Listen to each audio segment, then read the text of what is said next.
তাকওয়া অর্জনের জন্য একে অপরকে সাহায্য করো, নেক কাজ করার জন্য একে অপরকে সাহায্য করো। এই আয়াতটিকে সামনে রেখে শাইখুল ইসলাম ইবনে তাইমিয়া রাহিমাহুল্লাহ ওনার কিতাব জামিউল মাসাইল, এই কিতাবের মধ্যে লেখেন, আলাল ইনসান আই ইয়াকুনা মাকসুদুহু রাফআল খালকি। প্রতিটা মানুষ, চাই সে পুরুষ হোক, চাই সে মহিলা হোক, চাই সে যুবক হোক, চাই সে যুবতী হোক, প্রত্যেকটা ইসলাম ইবনে তাইমিয়া লেখেন, প্রত্যেকটা মানুষের উচিত সে তার জিন্দেগির একটা মাকসাদ বানাবে, যার উদ্দেশ্য হবে অপরকে সাহায্য সহযোগিতা করা, অপরকে সাহায্য সহযোগিতা করা। প্রতিটা মানুষের উচিত তার জিন্দেগির একটা উদ্দেশ্য হবে সে পর উপকার করবে, পর উপকার, মানব সেবা করবে। মানব সেবার অনেক ধরন আছে, এগুলো পরে আলোচনা হবে। তো শাইখুল ইসলাম ইবনে তাইমিয়া রাহিমাহুল্লাহ লিখেন, প্রত্যেকটা মানুষের উচিত তার জিন্দেগির একটা উদ্দেশ্য হবে মানব সেবা। বলেন, প্রত্যেকটা মানুষের উচিত তার জিন্দেগির একটা উদ্দেশ্য হবে মানব সেবা। এই মানব সেবা পুরুষও করতে পারে, মহিলাও করতে পারে। মানব সেবা, সেবার ধরন ভিন্ন, এটা পরে আলোচনা হবে। যদি এই মানব সেবা কোনো পুরুষ কোন মহিলার ভিতরে চলে আসে, তো তার দাম কত? শাইখুল ইসলাম ইবনে তাইমিয়ারই ছাত্র, যার নাম আপনারা বহুবার আমাদের শায়খ হাকিমুন নফস আল্লামা মুফতি মুশতাকুন নবী কাসিমি হাফিজাহুল্লাহ জবান থেকে আপনারা শুনছেন। ইবনুল কাইয়িম আল জাওজিয়্যা রাহিমাহুল্লাহ, ইমাম ইবনুল কাইয়িম আল জাওজিয়্যা রাহিমাহুল্লাহ, ওনার একটা কিতাব আছে হাদিউল আরওয়াহ ইলা বিলাদিল আফরাহ। এই কিতাবের মধ্যে তিনি লেখেন, পর উপকার, অন্যকে সাহায্য সহযোগিতা করা, আল্লাহ যে বলছেন একে অপরকে সাহায্য করো, এটা যার ভিতরে থাকবে সে দুনিয়াতে বসে আল্লাহর রহমতের খাজানার চাবি নিয়ে ফেলল। আল্লাহর রহমতের খাজানার চাবি। এবার রহমত বলতে আপনি যা বুঝেন, আল্লাহর খাজানা বলতে আপনি যা বুঝেন। কত আল্লাহর খাজানা! মুসলিম শরীফের হাদিস, তিরমিজির হাদিস, আল্লাহর রাসূল বলেন, পৃথিবীর শুরু থেকে কিয়ামত পর্যন্ত যত মানুষ ছিল, আছে, থাকবে, সকলে মিলে যদি একটা মাঠে একত্রিত হয়, সব মানুষ পৃথিবীর শুরু থেকে কিয়ামত পর্যন্ত যত মানুষ আসবে, সকলে মিলে যদি এক মাঠে একত্রিত হয়, আর সকলেই যার যার মন মতো আল্লাহর কাছে চাইতে থাকে, এবার যার যার মন মতো চাইতে গিয়া যার যতটুকু বয়স দরকার, যদি আমি আল্লাহ এদেরকে এই পরিমাণ দান করি, মনে করেন নূহ আলাইহিস সালামের হায়াত দরকার, আমি আমার সব চাইবো আল্লাহর কাছে একসাথে, এক দাঁড়ানোতে চাইবো, আমার সময় লাগবে 950। তো আল্লাহ বলেন 950 দিলাম, এবার তুমি যা চাও, সব মানুষ পুরুষ মহিলা তোমরা যা চাও, চাইতে চাইতে চাইতে চাইতে চাইতে চাইতে তোমাদের একটা সময় 950 বছর শেষ হবে, আরো 900 বছর দিলাম, আরো দিলাম, আরো দিলাম, দুনিয়ার হায়াত যতটুক ততটুক প্রত্যেককে দিলাম, সব হায়াত নিয়ে আমার কাছে চাও। তোমরা সকলের চাওয়া শেষ হওয়ার পরে আমি রব যদি তোমাদের চাওয়া মতো দিতেই থাকি, সব দিয়ে দেই, এরপরেও আমার খাজানা থেকে কতটুকু কমবে? একটা সমুদ্রে একটা সুই ডুবানোর পর ওই সুচটা উপরে ওঠানোর পরে সুয়ের আগায় যেই পরিমাণ পানির আর্দ্রতা, পানি তো লাগবে না, আর্দ্রতাটা থাকবে, ওই পরিমাণ আর্দ্রতাও আমার খাজানা থেকে কমবে। সুবহানাল্লাহ! চিন্তা করেন। ইমাম ইবনুল কাইয়িম আল জাওজিয়্যা রাহিমাহুল্লাহ তিনি লেখেন, কেউ যদি মানব সেবার সিফত কারো ভিতরে আনতে পারে, তো ওই রহমতের খাজানার চাবি আল্লাহ তাকে দান করবে, ভরপুর করবে। আখিরাতে আনফাউহুম লিন-নাস, যার ভিতরে মানব সেবা বেশি, যার ভিতরে পর উপকার বেশি, যার ভিতরের মধ্যে কি। এবার আপনারা বলেন, এখন রবিউল আউয়াল মাস প্রায় শেষের দিকে, এই মাসে আল্লাহ তাআলা আমাদের রাসূলকে পাঠিয়েছিলেন। আমাদের রাসূল আল্লাহ তাআলার কাছে কি পরিমাণ প্রিয় ছিল বলেন? সুবহানাল্লাহ। এবার আমাদের রাসূল মানুষের মধ্যে কি পরিমাণ শ্রেষ্ঠ, ফেরেশতাদের মধ্যে কি পরিমাণ শ্রেষ্ঠ, কুল কায়নাতের মধ্যে কি পরিমাণ শ্রেষ্ঠ। আল্লামা আব্দুল ফাত্তাহ আবু গুদ্দা অনেক বড় আলেম ছিলেন, সৌদি আরবের অনেক বড় আলেম।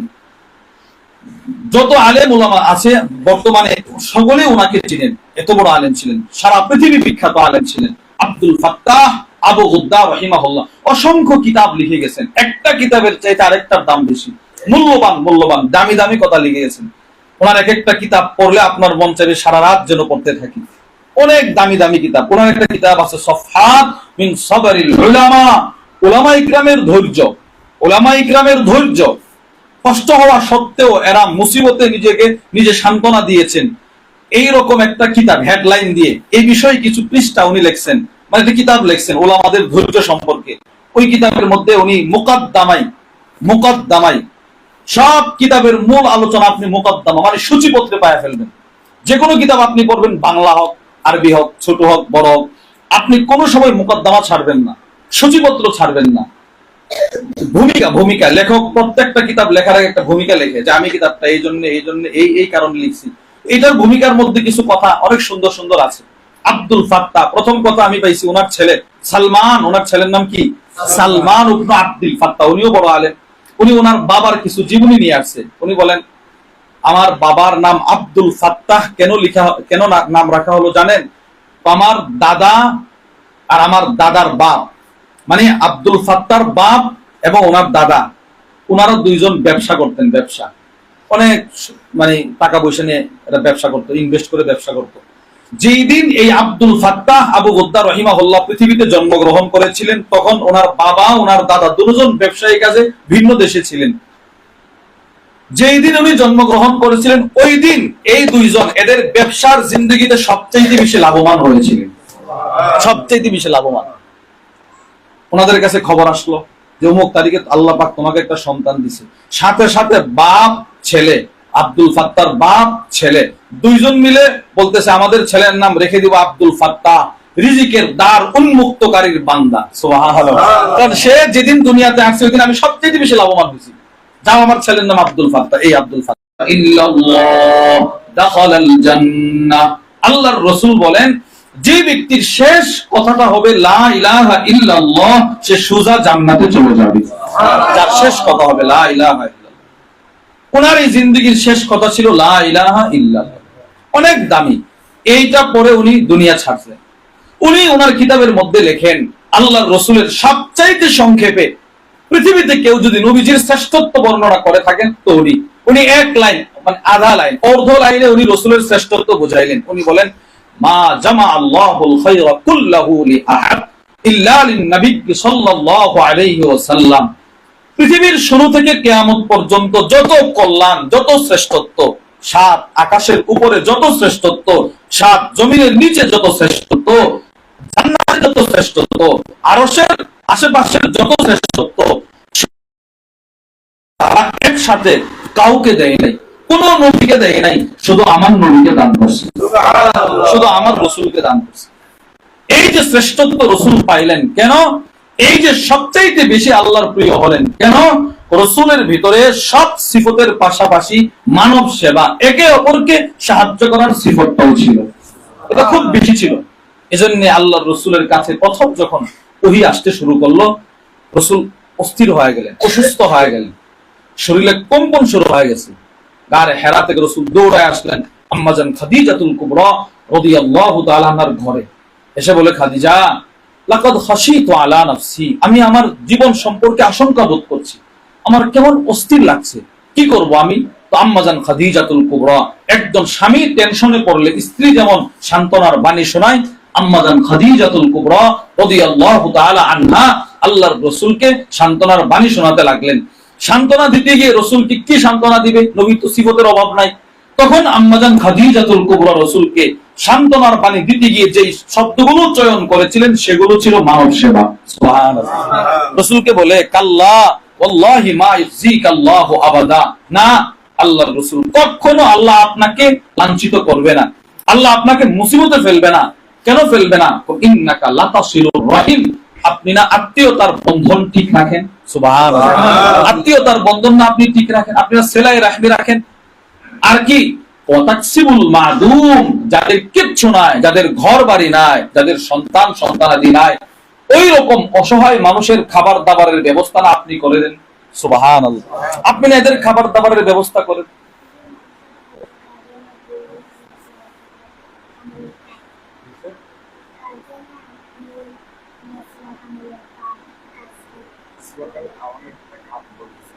এখানে বাইরে বুঝতেছেন?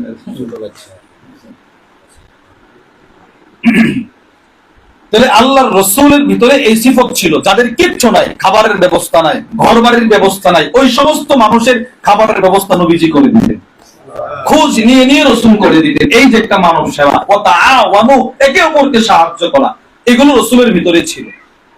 এজন্য আল্লাহর রাসূলের গোটা জিন্দেগিতে নবীর কাছে কেউ কিছু চাইছে, রাসূল বলছেন নাই, এই শব্দ নবীর জিন্দেগিতে নাই। বুঝেন নাই? আপনি আমার কাছে চাইলে অনেক সময় আমাকে থাকতেও পারে, অনেক সময় থাকলেও আমি না করতে পারি, এটা মানুষের স্বভাব। অনেকে আছে এরকম, থাকার পরেও না করে, অথবা বাস্তবে না থাকতে পারে। রাসূলের কাছে কেউ কিছু চাইছে, রাসূল বলছেন নাই, এই শব্দ নবীর জিন্দেগিতে নাই। যেই যখন যা চাইছে রাসূল সাথে সাথে দিয়ে দিলেন।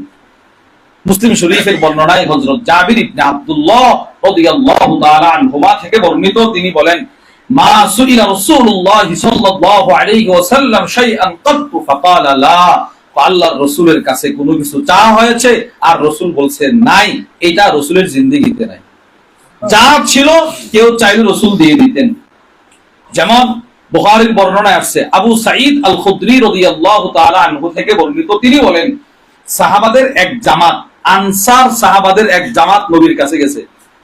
সাআলু রাসূলুল্লাহ সাল্লাল্লাহু আলাইহি ওয়াসাল্লাম, গিয়ে নবীর কাছে কিছু চাইছে, আমাদেরকে কিছু দান করেন। ফাআতাহুম, রাসূলের কাছে যা ছিল নবী দান করে দিলেন। সুবহানাল্লাহ, রাসূল দান করছে, যাও নিয়ে যাও দিছে। এরা একবার নিয়ে এদের ব্যাগে ঢোকাইছে, স্টক করছে, আবার আয়েশা বলেন আমাদেরকে আরো দেন। ফাআতাহুম, রাসূল এদেরকে আবার দান করলেন। সুম্মা সাআলু, এরা আবার চাইছে, রাসূল এদেরকে আবার দান করলেন। তাহলে এরা চাইছে কয়বার? তিনবার। নবীজি দিলেনও কয়বার? তিনবার। রাসূল তিনবার চাইছে, তিনবার দিলেন। এরপর রাসূল দিতে দিতে নবীর কাছে যা ছিল একদম শেষ, একদম শূন্য।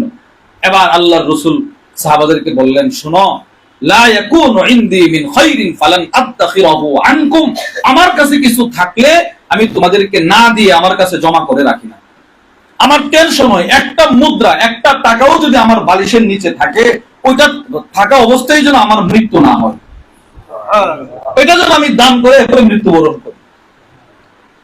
সাইয়্যিদুল মুরসালিন, রাসূলের ঘরে এমন মাসের পর মাস এমন গিয়েছে, আম্মাজান আয়েশা আস-সিদ্দিকা রাদিয়াল্লাহু তাআলা আনহা বলে, আমরা খেজুর আর পানি দিয়ে দিয়ে আমাদের সংসারের জীবন কাটাইছি। সব নবীজি দান করে দিতেন, কোন অসহায় আসলে দান করে দিতেন। আর এইটা শিখছেন রাসূলের কাছ থেকে আম্মাজান আয়েশা সিদ্দিকা রাদিয়াল্লাহু তাআলা আনহা, উনিও এটা শিখছেন। উনি যখনই ঘরে থাকতেন, কেউ কিছু চাইলে রাসূলের বিবি নবীর কাছ থেকে চরিত্র গ্রহণ করছে, উনিও দান করে দিতেন। থাকতো দুইটা খেজুর, দুটোটাই দান করে দিতেন। মুসলিম শরীফের হাদিস আছে, আম্মাজান আয়েশা আস-সিদ্দিকা রাদিয়াল্লাহু তাআলা ঘরের কাজ করতেছেন, ঘরোয়া কাজ করতেছেন, ঝাড়ু মোছা করতেছেন। যা আপনি মিসকিনা, একজন অসহায় মহিলা আম্মাজানের কাছে আসছে। এর ডান কোলে একটা সন্তান, বাম কোলে একটা, দুটোই মেয়ে সন্তান, দুইটা কন্যা সন্তান কোলে করে আসছে। এসে আম্মাজান আম্মাজান আয়েশা আস-সিদ্দিকা রাদিয়াল্লাহু তাআলা আনহাকে বললেন, কয়েকদিন যাবত পেটে খাবার নাই, আমার পেটে খাবার নাই, আমার বুকে দুধ নাই, দুধ নাই মানে আমার দুইটা কন্যা সন্তান অভুক্ত, অনাহারে আছে। আপনার কাছে কিছু থাকলে আপনি দেন। আমাদের বিশ্বাস, পৃথিবীর মানুষ থাকার পরেও না করতে পারে, আপনি রাসূলের বিবি, আপনি আমাদের আম্মাজান, আপনি না করতে পারেন না। আম্মাজান খাদিজাতুল কুবরার কাছে ছিলই তিনটা খেজুর, তিনটা খেজুরই ছিল, দামি দামি খেজুর। আর এই তিনটা তামার আল্লাতি কানাত তুরিদু আন তাকুলাহা, যে খেজুরটা মা খাইতে চাইছিল, এখানে সাহায্য করছে কিনা বলেন? একটা দেড়টা করে নিজে দুই মেয়েরে দিয়ে দিছে, মাও খায় নাই। এটার কি ফায়দাটা, কি এটার লাভ কি বলেন? এবার নবীজি বলে, আয়েশা শোনো, ইন্নাল্লাহ ক্বাদ আওজাবা লাহা বিহাল জান্নাহ, ওই মাকে যদি তুমি পাও তো বলে দিবা তার ভিতরেও যে একটু মানব সেবা ছিল, ওর উপকার ছিল, নিজের মেয়েকে সে একটু সাহায্য সহযোগিতা করেছে, এর বিনিময়ে আল্লাহ তার জন্য জান্নাত ওয়াজিব করে দিয়েছে। চিন্তা করুন, মানব সেবা কি পরিমাণ সেবা যে আপনার মা আপনাকে করেছে, আমার মা আমাকে করেছে, আপনার বাবা আপনাকে করেছে, আপনার মা আপনাকে করেছে, এটা এক আল্লাহ তাআলা ছাড়া আর কেউ বলতে পারবে না। অনেকদিন আগে আমাদের মাদ্রাসা মসজিদের দাওয়াত ও তাবলীগের এক জামাত আসছিলেন, অনেক বড় বড় প্রফেসররা আসছিলেন। একজনের কাছ থেকে আমি শুনছিলাম যে একটা মানুষ শুধুই মাত্র তার মায়ের বুক থেকে প্রায় 400 মণ দুধ সে পান করে। উনি 200 না 400 জন বলেছিলেন। এই পরিমাণ দুধ শুধু সে তার মার বুক থেকে সে পান করছে। এই দুধ যে মা আমারে পান করাইলো, কি পরিমাণ সেবাটা মা আমার করছে বলেন তো। সমস্ত ডাক্তারদের থিওরি, এই বয়সে মায়ের দুধের চাইতে পুষ্টিকর খাবার আর কিচ্ছু, মা যে আমাকে এত কষ্ট করে খাওয়াইলো, কি পরিমাণ সেবাটা মা করলো। এজন্য পৃথিবীর সব মায়ের পায়ের নিচে আল্লাহ আমাদের জান্নাত রেখে দিয়েছে। সে মানব সেবা করছে, মানব সেবা। মায়েরা এই পরিমাণ মানব সেবা করছে। তো এই আল্লাহর রসুলের বিবির ভিতরে মানব সেবা ছিল। আবার রসুলের বিবির 3টা খেজুর দিলেন, এরা মানব সেবা করছে। তো আম্মাজান আয়েশার ভিতরে যে মানব সেবা ছিল, রব ওনাকে এতটাই পছন্দ করতেন যে ওনার পবিত্রতার জন্য আল্লাহ কোরআনের কতগুলো আয়াত নাজিল করে দিলেন। মানব সেবা রসুলের ভিতরেও ছিল। ওই নবীজির কাছে এরা আয়েশা একের পর এক চাইতেছে, রসুল দিতেছেন, শেষ হয়ে গেছে। এরপরে নবীজি বলেন, শোনো, আমার কাছে কোনো মাল থাকা অবস্থায় আমি তোমাদেরকে না দিয়ে আমার কাছে জমা রাখি না। রসুলের ভিতরে মানব সেবা ছিল কিনা বলেন, মানে পর উপকার ছিল কিনা? ছিল। 2 নম্বর দৃষ্টান্ত, এক লোক রসুলের কাছে আসছে, মুসলিম শরীফের বর্ণনা, এসে বলে, ইয়া রাসূলুল্লাহ, আমি দরিদ্র মানুষ, আমার কিছু বকরি লাগবে। বকরি, সাধারণ মানুষ, বধু, গ্রাম্য সহজ সরল মানুষ। আয়েশা সরাসরি নবীরে বলে, 2টা পাহাড়ের চিপাই যে পরিমাণ জায়গা, আমার ওই পরিমাণ বকরি লাগবে। সে তো মানে হাসাত চলে এই কথাগুলো বলছে, কিন্তু নবীজি দেখেন, আনাস ইবনে মালিক বলে সে রসুলের কাছে এই পরিমাণ বকরি চাইলো, দেখি তো রসুল দিতেই কিনা। ফাআতাহু ইয়া, রসুল তাকে ওই পরিমাণ বকরি দান করে দিলেন। এই পরিমাণ বকরি এর দান করছে। এবার সে বকরি, এতগুলা বকরির রশি ধরে ধরে ফাতা কওমা, সে তার সম্প্রদায়, তার জাতির কাছে আসছে, এলাকায় আসছে, এসে বলে, ফাওয়াল্লাহ, আল্লাহর কসম, ইন্না মুহাম্মদ সাল্লাল্লাহু আলাইহি ওয়াসাল্লাম লা ইউতি আতা মা ইয়াখাফুল ফাকর। পৃথিবীর ইতিহাসে নবীজি সাল্লাল্লাহু আলাইহি সাল্লাম একমাত্র ব্যক্তি যিনি দান করেন, নিজে ফকির হয়ে যাওয়ার ভয় করে না। আল্লাহর কসম, এই বলে আল্লাহর কসম, আসলিমু, আমার সম্প্রদায়, তোমরা তাড়াতাড়ি কালিমা পড়ো, তোমরাও যদি যাও তোমাদেরকেও দান করবে। এবার আপনারা হাদিস শুনলে মনে মনে ভাবতে পারেন, তাহলে বুঝি আগের মানুষ ওই সম্পদের লোভে কালিমা পড়তো। এই প্রশ্নের জবাব হযরত আনাস ইবনে মালিক রাদিয়াল্লাহু তাআলা আনহু উনি দিয়েছেন। উনি বলেন, আল্লাহর কসম, কোন মানুষ যখন রাসূলের কাছে আসতো, সম্পদের লোভেই আসতো, মেনে নিতাম।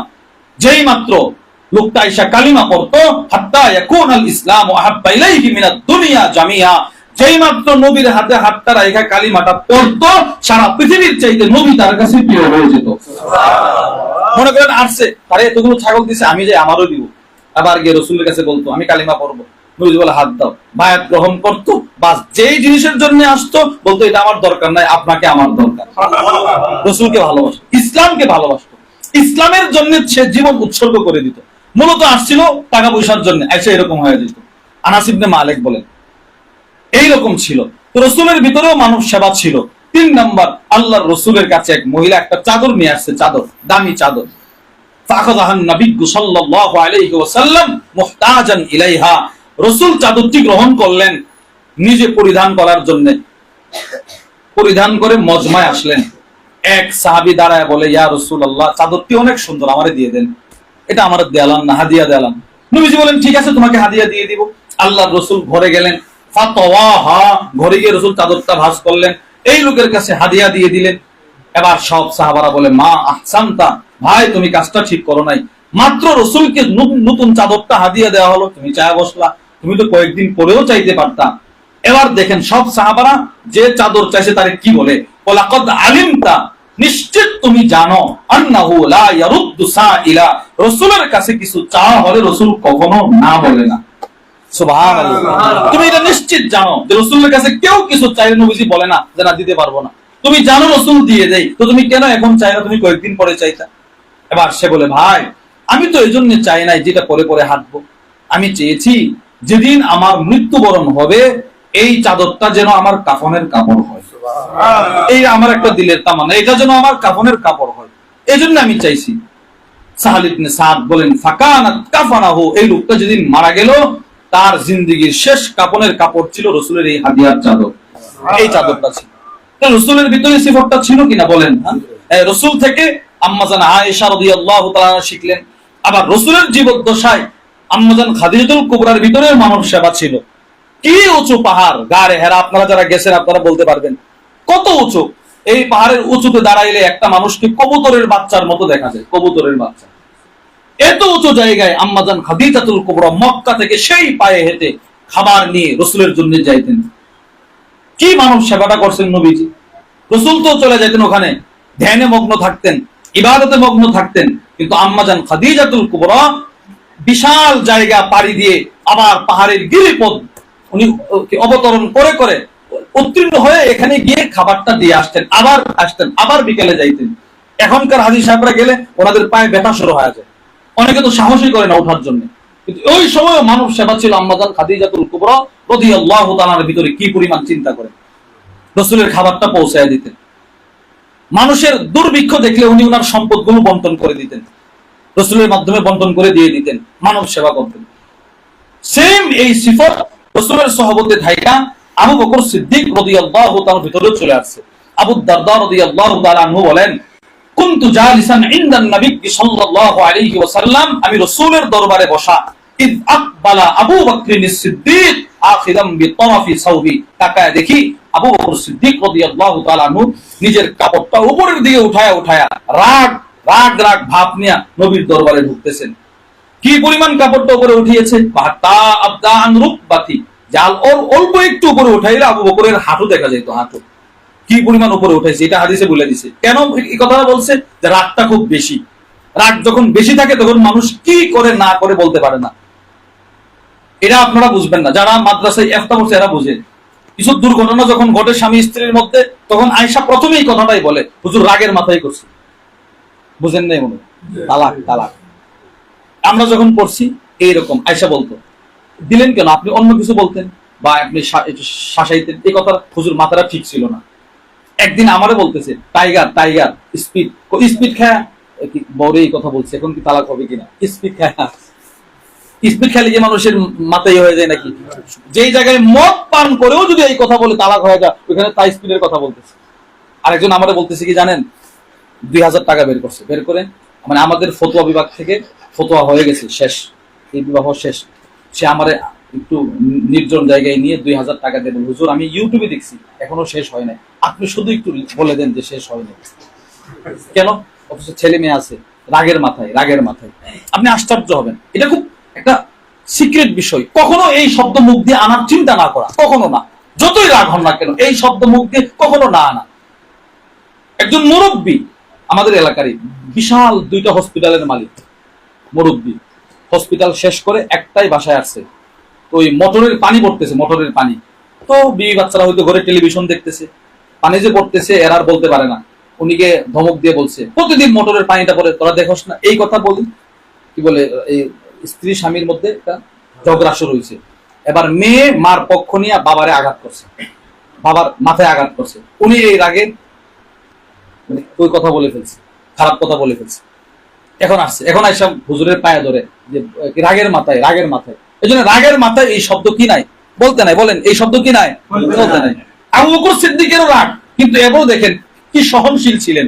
উনি রাগের মাথায় রসুলের দরবারে আসছেন।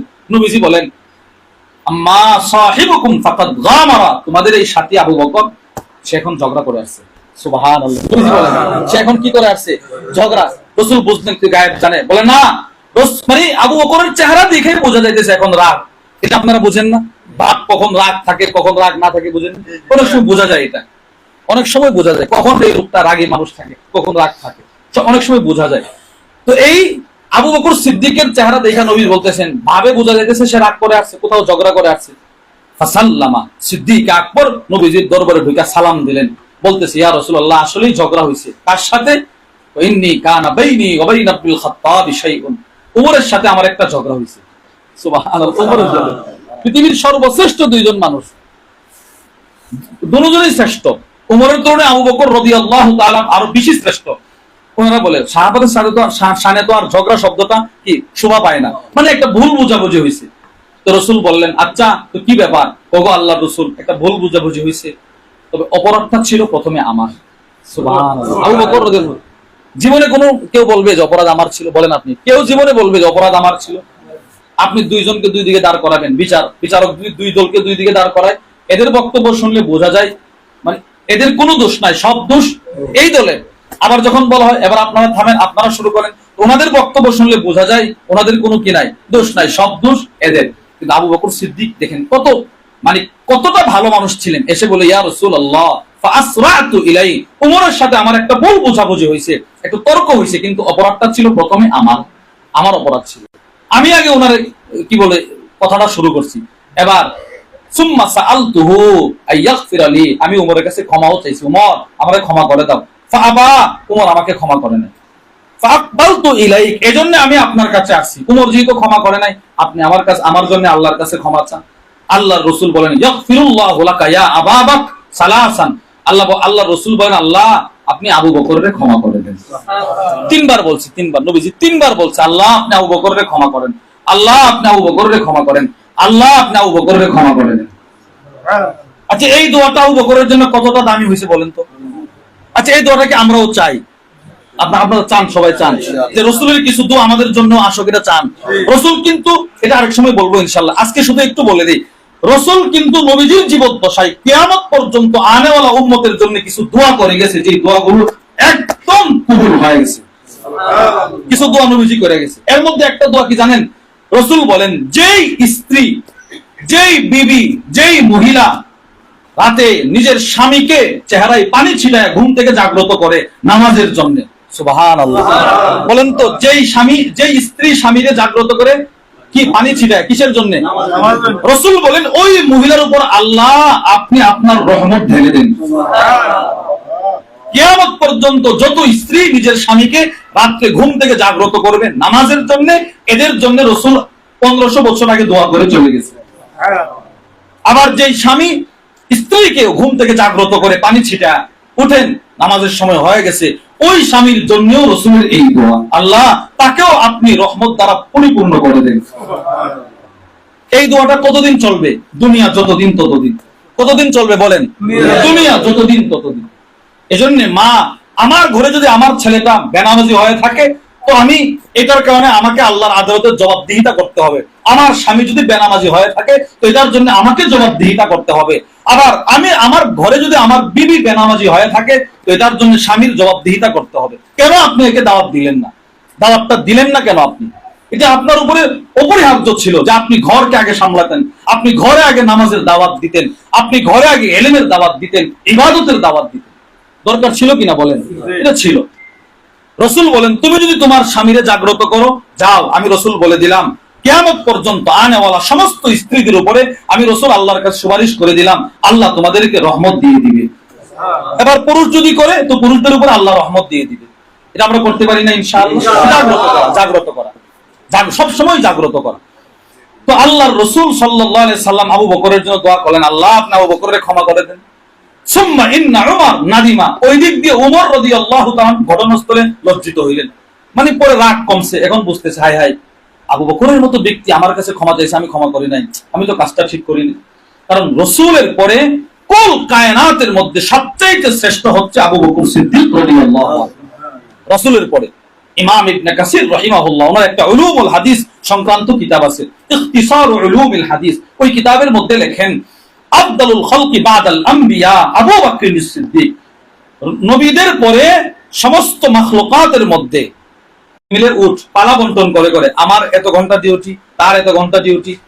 ফাজাআত নাওবাতি, আমার ডিউটি আসলো উট চড়ানোর জন্য, আমি উট নিয়ে গেলাম, সন্ধ্যা পর্যন্ত উট চড়াইলাম, এবার উটগুলো বেঁধে ফারাওয়াহতুহা বিআশিকিন, সন্ধ্যায় উটগুলো আইসা বাড়িতে বাঁধলাম। এবার কাজ কি? ও দৌড়ে নবীর দরবারে চলে গেছি। সুবহানাল্লাহ, এই যে উট বেঁধে দৌড় নবীর দরবারে, উটটা বেঁধেই দৌড় নবীর দরবারে গিয়ে ফাআদরাকতু রাসূলুল্লাহ সাল্লাল্লাহু আলাইহি সাল্লাম কাইমান ইউহাদ্দিসুন নাস, গিয়ে দেখি রাসূল দাঁড়ায় দাঁড়ায় হাদিস বর্ণনা করতেছেন। হাদিসের একটা যোগ শোক ছিল, কার থেকে কে বেশি নবীজির হাদিস শুনতে পারে, মুখস্থ করতে পারে। এই ক্ষেত্রে আবু হুরায়রা রাদিয়াল্লাহু তাআলা ছিল সবার উপরে। উনি রাসূলের দরবারই ছাড়তেন না, সব সময় নবীর দরবারে বসে থাকতেন, না জানি একটা হাদিস আমার কাছ থেকে ছুটে যায় কিনা। সেম দৃষ্টান্ত রাসূলের আরেক সাহাবী আম্মা জান আয়েশা আস-সিদ্দিকা রাদিয়াল্লাহু তাআলা আনহা বলেন, এক সাহাবী খালি খালি নবীর দরবারে এসে বসে থাকে, 24 ঘন্টা নবীর দরবারে। তো রাসূল বলে তোমার কি কাজ টাজ নাই?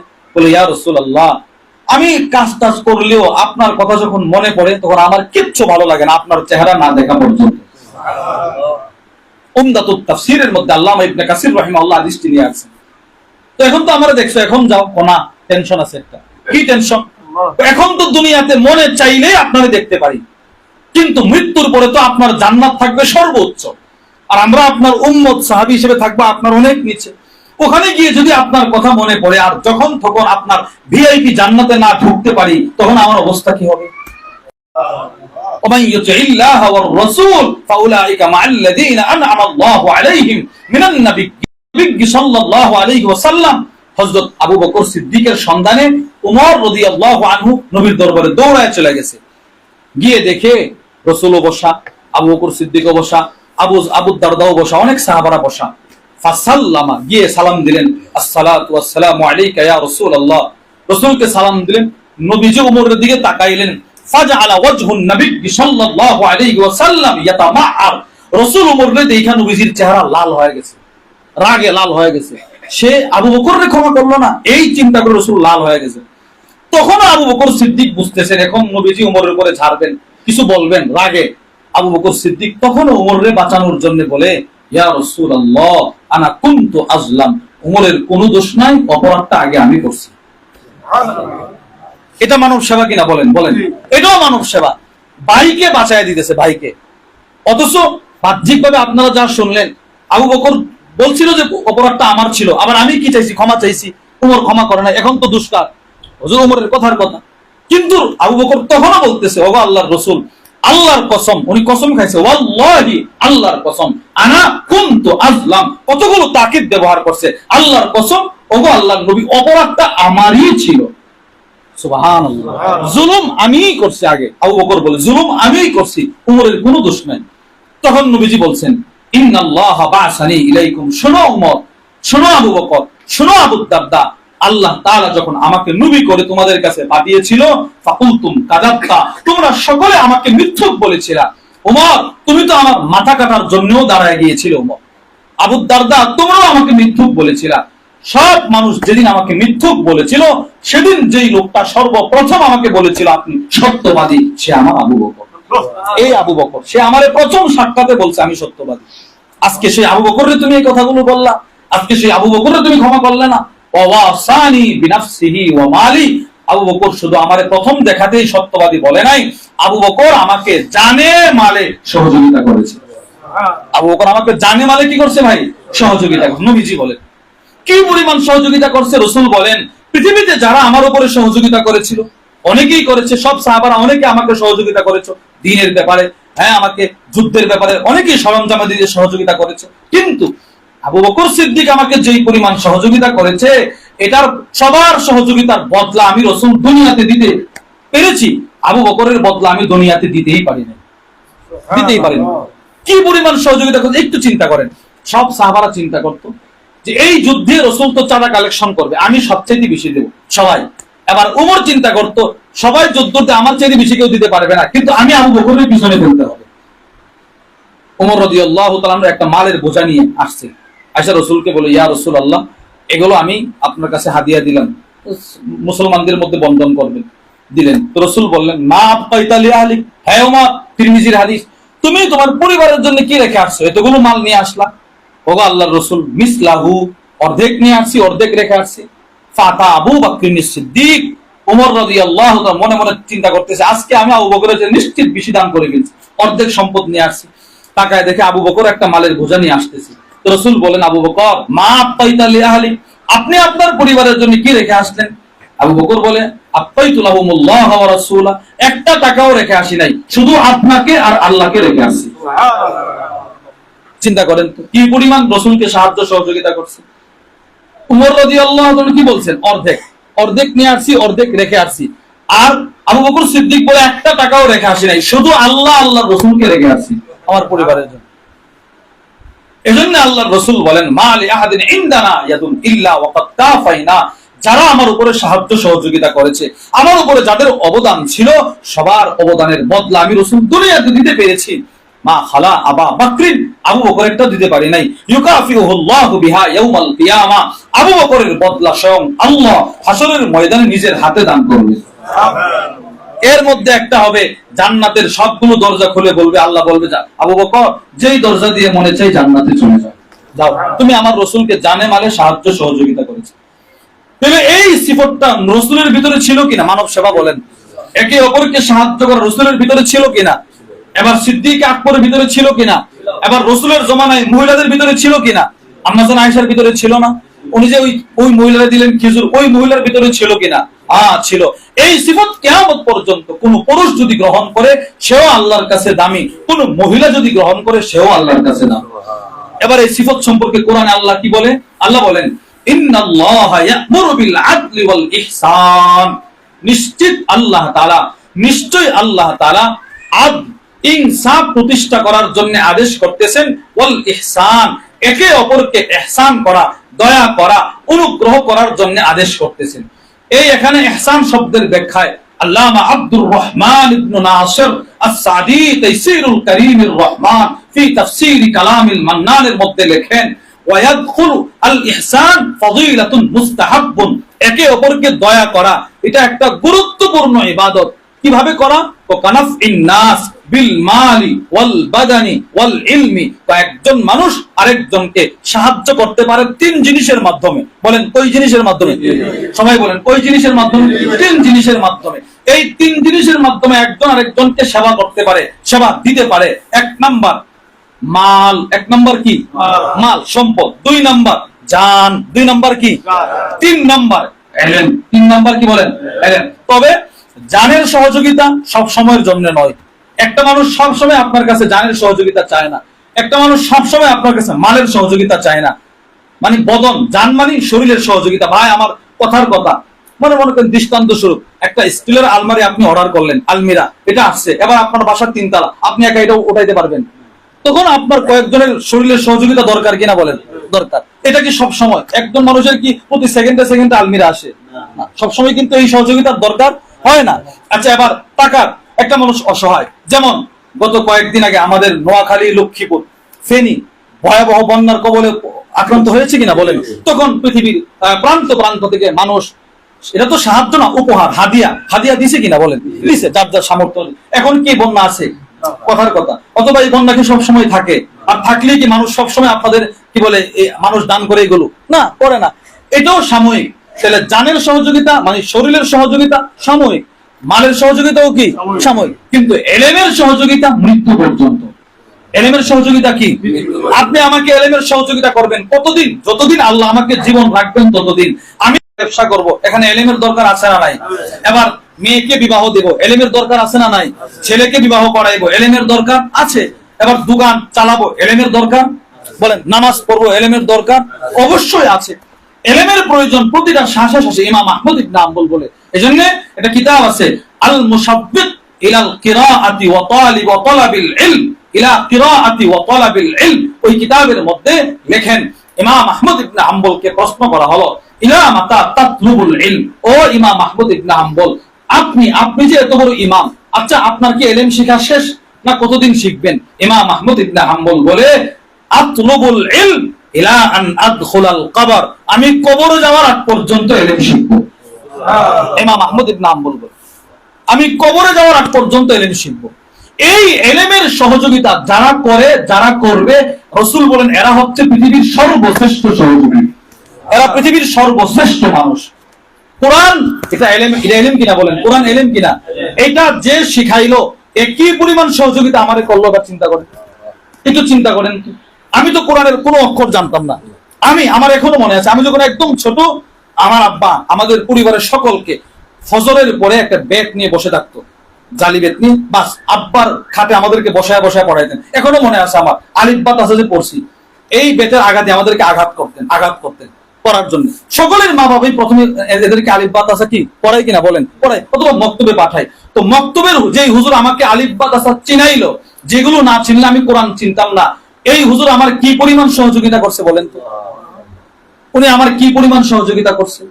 এখনো যে সমস্ত উলামা ইকরাম নিজের পরিবার ছেড়ে, নিজের বিবি বাচ্চা ছেড়ে একটা মাদ্রাসায় 4 দেওয়ালের ভিতরে থেকে আপনার সন্তানটাকে কোরআন শিখাচ্ছে, কোরআন শিখানোর পিছনে সর্বোচ্চ মেহনত করতেছে, ওই হুজুর আপনার ছেলেকে কি পরিমাণ সহযোগিতা করলো? এটা আপনি বুঝবেন না। হেফজ পড়ানো, ছাত্রদেরকে পড়ানো, আবার পড়াটা আদায় করা, এদেরকে সবকিছু বুঝিয়ে দেওয়া কি পরিমাণ যে কষ্ট, এটা আপনি বুঝবেন না। একটা ছাত্র কিভাবে পড়াইলে সে অতি সহজে বুঝবে, এটার জন্য হুজুর নিজে মোতালা করে, হুজুর নিজে আবার রুমে একা একা পড়ান, কেউ নাই। হুজুরের উদ্দেশ্য কি? আমি কিভাবে বললে ছেলেটা সহজে বুঝবে। হুজুরের উদ্দেশ্য হচ্ছে কিভাবে কোরআন শরীফটা সবক দিলে ছেলেটা অতি সহজে মদ গুণাগুলো ধরতে পারবে। এই টেনশন হুজুরের 24 ঘন্টা থাকে। কিভাবে পড়াইলে ছেলেটা তাড়াতাড়ি কোরআনকে আয়ত্ত করতে পারবে, এই একটা টেনশন থাকে। কেন? আপনার ছেলেটাকে কোরআন শেখানোর জন্য, আপনার ছেলেটাকে ভালো আলেম বানানোর জন্য রাত 1টা, রাত 2টা পর্যন্ত শুধু আপনার সন্তানটাকে নিয়েই পড়ে থাকে। এই হুজুর কি পরিমাণ সহযোগিতা আপনাকে করতেছে, আপনার সন্তানকে করতেছে। এর চাইতে বড় সহযোগিতা আল্লাহর কসম টাকা দিয়েও এই পরিমাণ সহযোগিতা করা কখনো সম্ভব না। আপনি আমাকে 1 লাখ টাকা দিলে ওই পরিমাণ সহযোগিতা হবে না। একটা অক্ষর কেউ আমাকে শিখাইলে যে পরিমাণ সহযোগিতা করলো, ঠিক না বেঠিক? আপনারা বলেন বলেন। একটা অক্ষর, একটা সূরা যে আমাকে শিখাইলো, সে আমাকে জান্নাতের পথ দেখায় দিল। কারণ এলেম ছাড়া তো আমার গোটা জিন্দেগি অচল, গোটা জিন্দেগি অচল। যদি আমার সূরা ফাতিহা শুদ্ধ না হয়, তো আমার এত জিন্দেগির নামাজ বাতিল। আমি চাই পুরুষ হয়, চাই মহিলা হয়, যদি যে আমাকে এলেম শিখাচ্ছেন উনি হচ্ছে সবচাইতে বড় সহযোগী আমার। আর যেই বাপ, যেই মা, যেই বয়সে সন্তানটাকে নিজের খাতে ঘুম পাড়ানোটা তার আদরের ছিল, ওই সময়তে সন্তানটাকে নিজের খাতে না রাখা দিন শিখানোর জন্য যেই মা নিজের মেয়েটাকে বালিকা শাখায় দিয়ে দেয়, যেই বাপ নিজের ছেলেটাকে বালক শাখায় দিয়ে দেয়, সেও নিজের সন্তানটাকে এলেম শিখার জন্য সহযোগিতা করলো। করছে কিনা বলেন বলেন? সে ইচ্ছা করলে পারতো নিজের বাড়িতে রেখে দেওয়ার জন্য, ভালো ভালো খাইতে পারতো। বোর্ডিং এর খাবার আর নিজের ঘরের খাবার কি এক হতে পারে? এই যে মা নিজের সন্তানটাকে দিয়ে দিল, কি পরিমাণ কষ্ট ত্যাগ স্বীকার করছে, বলে এটা সে তার সন্তানকে এলেমের সহযোগিতা করছে। এবার সন্তান কবরে তাকে সহযোগিতা করবে, হাসরে তাকে সহযোগিতা করবে। আল্লাহ আমাদের সকলকে পরস্পর একে অপরকে সাহায্য সহযোগিতা করা, জানে মালে বিশেষ করে ইলমের মাধ্যমে রাসূলের এই চরিত্র আমাদেরকে গ্রহণ করার তৌফিক দান করুন। আমিন। ওয়া মা আলাইনা ইল্লাল বালাগ।